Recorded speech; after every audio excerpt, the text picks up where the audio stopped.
Assalamualaikum warahmatullahi wabarakatuh.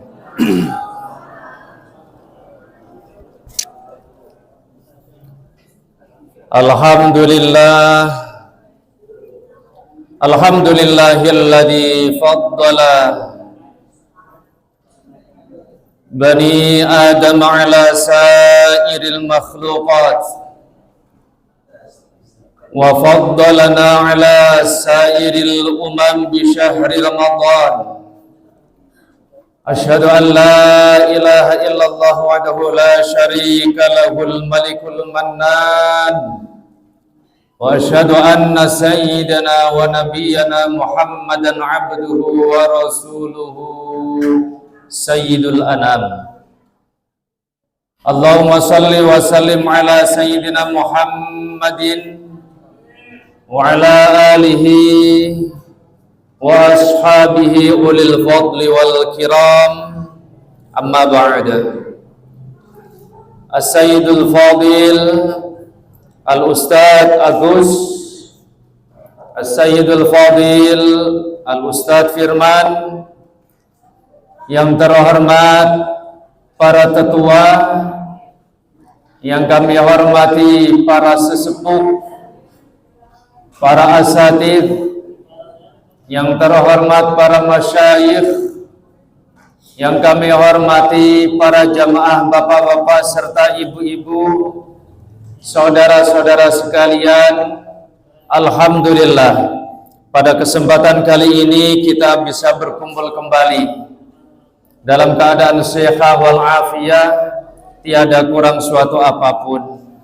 Mudah-mudahan ini menjadi awal kita bagi umat Muhammad sallallahu alaihi wasallam yang senantiasa mampu terus melangkah untuk meningkatkan kualitas ibadah serta kualitas keimanan kita kepada Allah Subhanahu wa taala.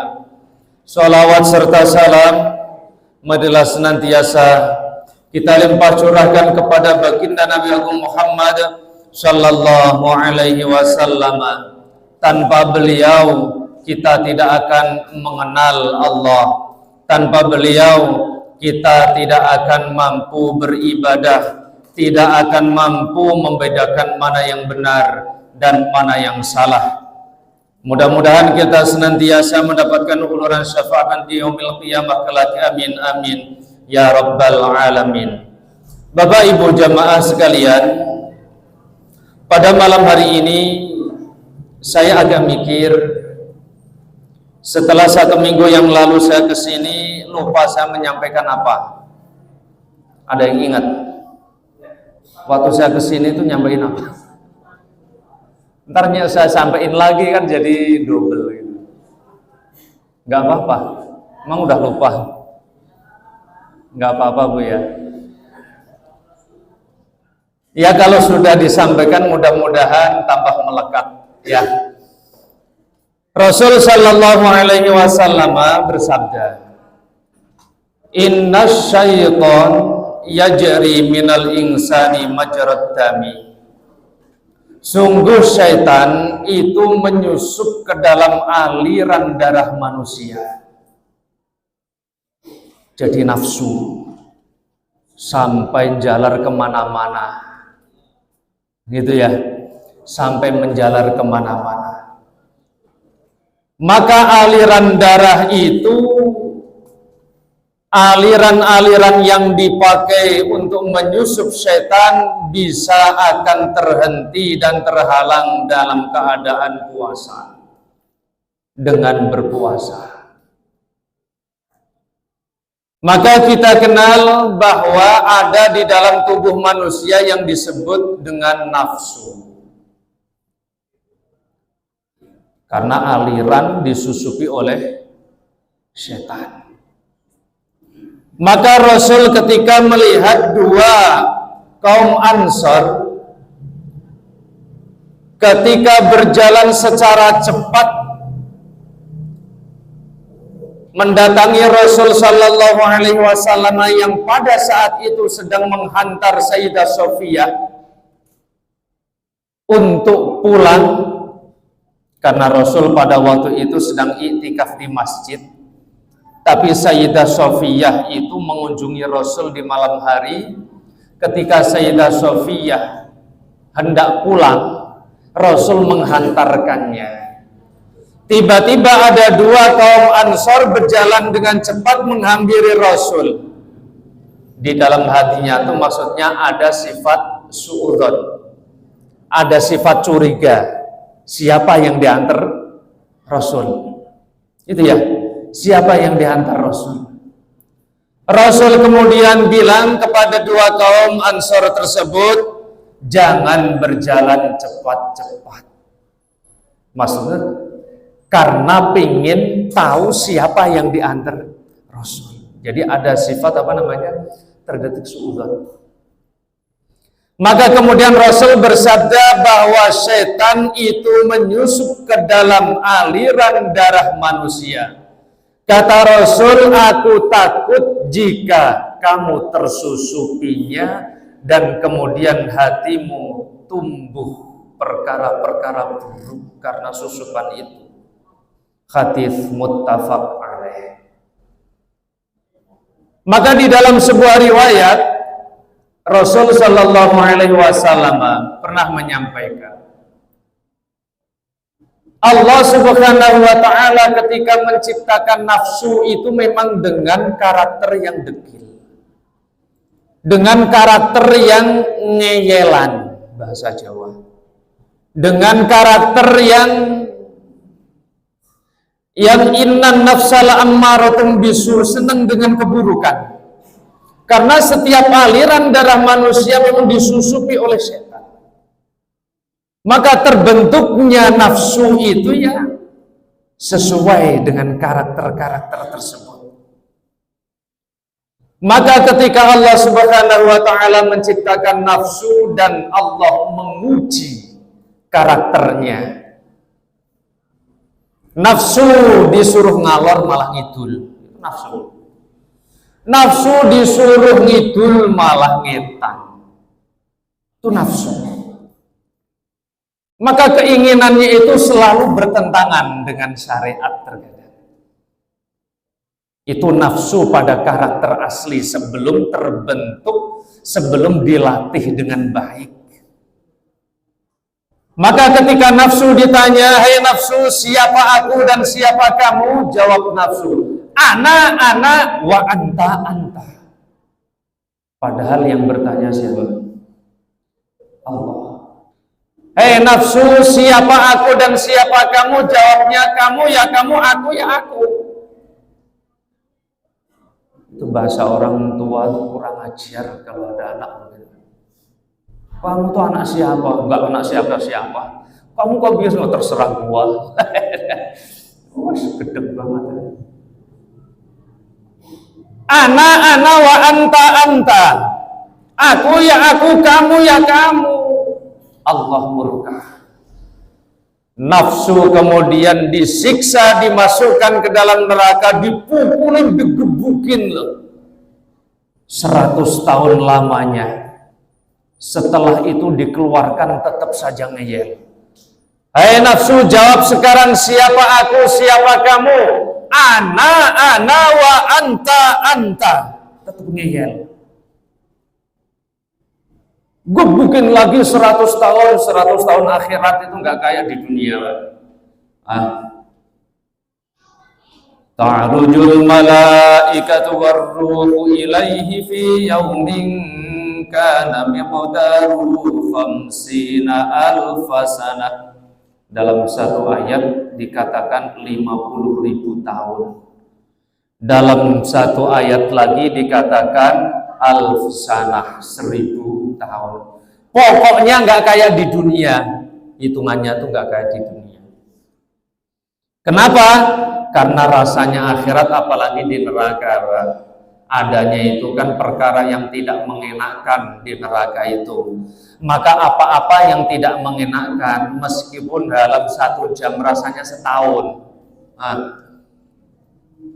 Puasa kita kan hanya cukup berapa jam, tapi rasanya nunggu maghrib ya. karena nahan lapar itu gak enak kan ya. Disiksa 100 tahun masih ngeyel, Allah murka lagi. Ahai malaikat, siksa di neraka Ju penuh kelaparan. Jangan ada yang bisa diminum, jangan ada yang bisa dimakan. 100 tahun kemudian nafsu ditanya, wahai nafsu, jawab sekarang siapa aku dan siapa kamu. Dengan lemah lunglai, selama itu tidak bisa makan dan minum, tidak ada suatu pun yang bisa dilahap oleh nafsu. Dia jawab dengan kelemahan, anta rabbi wa ana abduka. Engkau adalah Tuhanku dan aku adalah hambamu. Karena diberi kelaparan, maka itu sebabnya umat Muhammad, terutama umat yang diberi keutamaan bulan Ramadan, disuruh berpuasa agar aliran darah, agar perjalanan setan di dalam aliran darah manusia ini terhenti, sehingga nafsu pun melemah.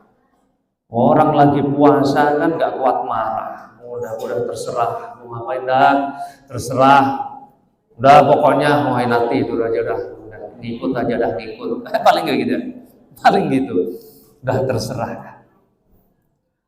Tapi beda ketika Allah Subhanahu wa Ta'ala menciptakan akal dengan karakternya yang penurut.